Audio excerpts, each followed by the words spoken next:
At EJ. Best job in the world.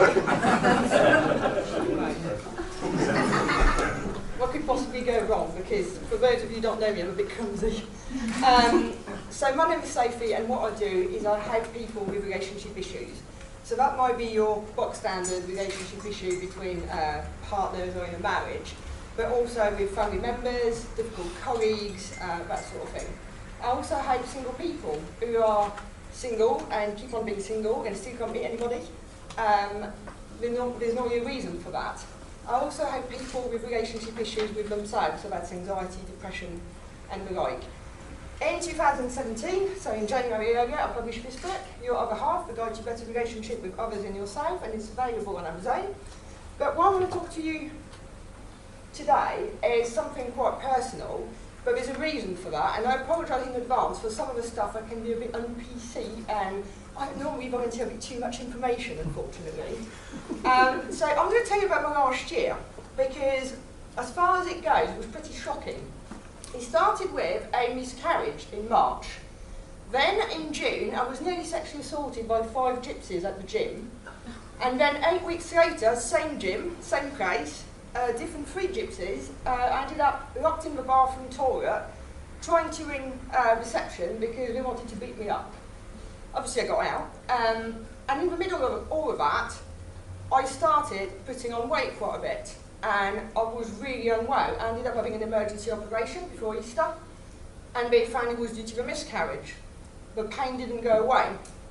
And when they decided to eventually go in to check what was wrong with me, this is what I looked like. Oh, God. Right? When you're grieving a child and you look like that, it's hard, because it's a constant reminder, and people feel like they've got to ask you questions. You know, oh, when is it due? Well, it's not. And the problem is, it's not so much I haven't got a problem talking about it, but sometimes they feel really uncomfortable hearing it. So I had the operation and they found out endometriosis. For those of you who don't know what it is, I didn't. I've heard it plenty of times, but I didn't know what it is. It's the lining of the womb, but it attaches itself everywhere. So they burnt all of that off. It took about 3 hours. And then you went into the bowel and the bladder. It was quite deeply infiltrated. So what we've done, we've introduced the menopause to trick the body into shedding it so that I can hopefully be free of it at some point next year.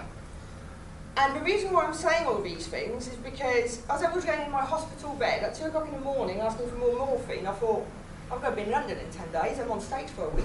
And is that going to happen? I can't even get out of bed. But I did it.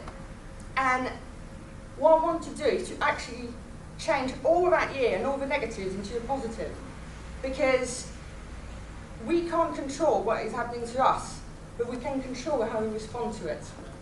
So with that in mind, you can find on your table some little cards, and at the back I'm going to do some workshops next year. The first one is going to be in January, and it's about New Year resolutions, why they don't work, and what can you do to actually make a permanent change if you really do want to. The second one is on Valentine's Day for single people who don't want to be single anymore.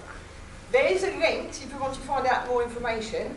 I wouldn't go on it today because I was a bit too tired this morning and I didn't skip weight, so it's not live until tomorrow morning. Something like that.